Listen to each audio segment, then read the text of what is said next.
नमस्कार भक्तजनों। आज मैं माघ मास महात्म के 9वें अध्याय का वर्णन करूंगा। इससे पिछले अध्याय में हमने सुना था कि यमदूत विकुंडल को माघ मास महात्म के महत्व के बारे में वर्णन करता है। इससे आगे की कथा को अब हम 9वें अध्याय में सुनेंगे।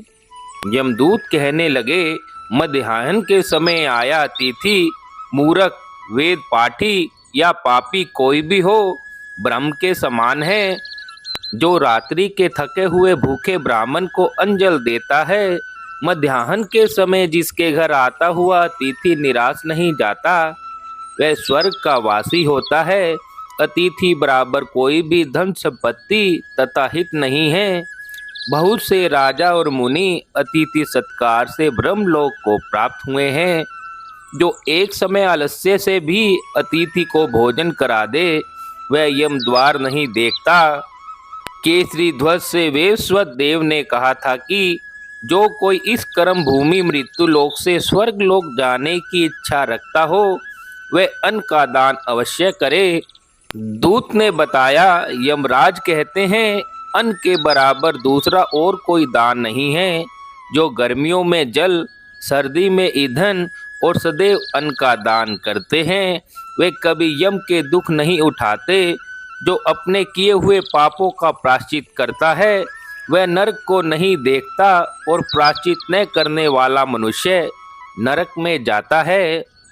जो काया, वाचा और मन से किए हुए पापों का प्रायश्चित करता है, वह देव और गंधर्वों से शोभित स्वर्ग लोक को प्राप्त होता है। जो नित्य ही व्रत तप तीर्थ करते हैं और जितेंद्रिय हैं, वे भयंकर यम को भी नहीं देखते। नित्य धर्म करने वाला दूसरे का अन्न, भोजन और दान त्याग दे। नित्य स्नान करने से बड़े बड़े पाप का नाश होकर यम को नहीं देखता। बिना स्नान पवित्रता कैसे हो सकती है। जो मनुष्य पर्व के समय चलते जल में स्नान करते हैं, वे बुरी योनि नहीं पाते, न ही नरक में जाते हैं। माघ मास में प्रातः स्नान करने वाले मनुष्य को नियम पूर्वक तिल पात्र और तिल कमल का दान करना चाहिए। यमदूत कहते हैं कि हे विकुंडल, पृथ्वी, सोना, गो आदि परम दान करने वाला स्वर्ग से नहीं लौटता।